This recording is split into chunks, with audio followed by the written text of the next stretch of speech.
100% guarantee দিয়ে বলতে পারি যদি আমার মতো ভাবে গরুর মাংস ঝোড়া করেন তাহলে ১ প্লেটের জায়গায় ২ প্লেট ভাত খেতে পারবেন। আসসালামু আলাইকুম এভরিওয়ান, কেমন আছেন সবাই? আলহামদুলিল্লাহ আমরা অনেক ভালো আছি। তো সকাল, সকাল আপনাদের ভাইয়াকে বাজারে পাঠিয়ে দিয়েছিলাম। বাজার করতে আসে এই যে টাটকা গরুর মাংস নিয়ে এসছে আর হচ্ছে করলা নিয়ে এসছিল। তো এগুলো আমি হচ্ছে কুটে নিয়েছিলাম। আর এখানে মাংস হচ্ছে সব রান্না করে নিয়ে কিছু উঠায় রেখেছি। আর এখানে কিছু মাংস নিয়ে নিয়েছি। আজকে হচ্ছে গরুর মাংস ঝোড়া করব সেইজন্য। আর এটা হচ্ছে আমার খেতে খুব ভালো লাগে।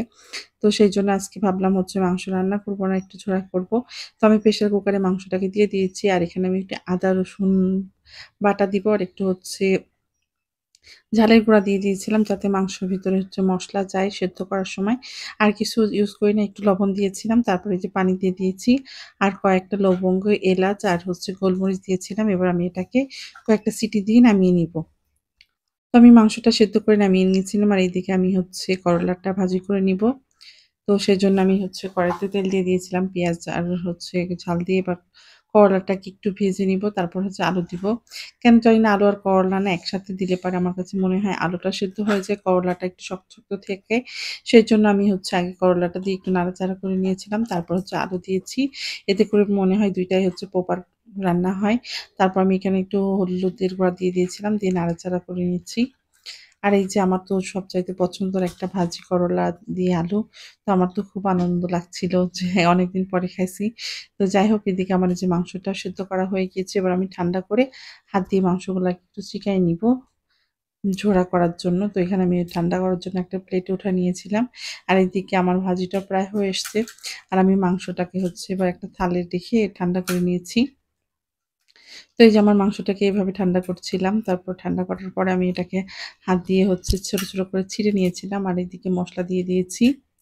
আর এইভাবে যদি চূড়া মাংস রান্না করে খান মানে ১০০ তে ১০০% প্রেমে পড়ে যাবেন। এত মজা হয়েছিল খাইতে। আর আমার মনে হয় সাদা ভাত কিংবা পোলাওয়ের সাথে, পরোটা, রুটির সাথে যেকোনো খাবারের সাথে আপনারা হচ্ছে ঝুরা মাংসটা খেলে অনেক ভালো লাগবে। তো আমি এখানে হচ্ছে মসলা কষিয়ে নিচ্ছিলাম। আদা, রসুন আর পেঁয়াজ দিয়েছিলাম। তারপর হচ্ছে আমি এখানে গুঁড়া মসলা দিয়ে দিব। দিয়ে একটু নাড়াচাড়া করে আমি হচ্ছে রান্না করে নিব। মসলাটাকে ভালোভাবে কষিয়ে নিয়েছি। তারপর হচ্ছে আমি এর ভিতরে যে মাংসটা হচ্ছে দিয়ে দিব। এবার হচ্ছে আমি মাংসটাকে মসলার ভিতর দিয়ে দিয়েছি। দিয়ে ভালোভাবে নাড়াচাড়া করে নিব। যাতে হচ্ছে মসলাটা যায়। আর এখানে না আমি বেশি পানি ইউজ করব না। যেহেতু আমার মাংসটা সেদ্ধ করা, তো অল্প একটু পানি ইউজ করব যেহেতু মসলার সঙ্গে একটু ভালোভাবে মিশে যায়। সেইজন্য আর এখানে আমি কয়েকটা হচ্ছে কাঁচামরিচও দিয়ে দিয়েছিলাম। দিয়ে আমি ভালোভাবে নাড়াচাড়া করে নিয়েছি। একটু এই যে ভাজা, ভাজা হয়ে আসলে তেল উপরে উঠে আসলে পারে আমি হচ্ছে এখানে একটু পানি এড করে দিব। তো খুব ভালোভাবে এই যে ভাজা হয়ে গিয়েছিল। তারপর আমি হালকা একটু গরম পানি দিয়ে দিয়েছি। দিয়ে একটু নাড়াচাড়া করে আমি একদম শুকনা, শুকনা করে নিব যেরকমভাবে গরুর মাংস ঝোড়া করে। আর এইভাবে রান্না করলে পারে মানে খেতে এত মজা, খেয়ে দেখতে পারেন। তো হচ্ছে তারপর আমি এখানে একটা সিক্রেট মসলা তৈরি করে নিয়েছিলাম। সেটা হচ্ছে দিয়ে দিয়েছি। আর এই মসলাটা দেওয়াতে মনে হচ্ছিল মাংসের মানে স্বাদ আরো দ্বিগুণ হয়ে গিয়েছিল। আর দেখতেও অনেক সুন্দর লাগছিল মাংসটা। তো এই যে আমার ঝোড়া মাংস রেডি হয়ে গিয়েছে। একদম শুকনো, শুকনো কোনো ঝোল নাই। আর খাইতেও অনেক মজা লাগছিল।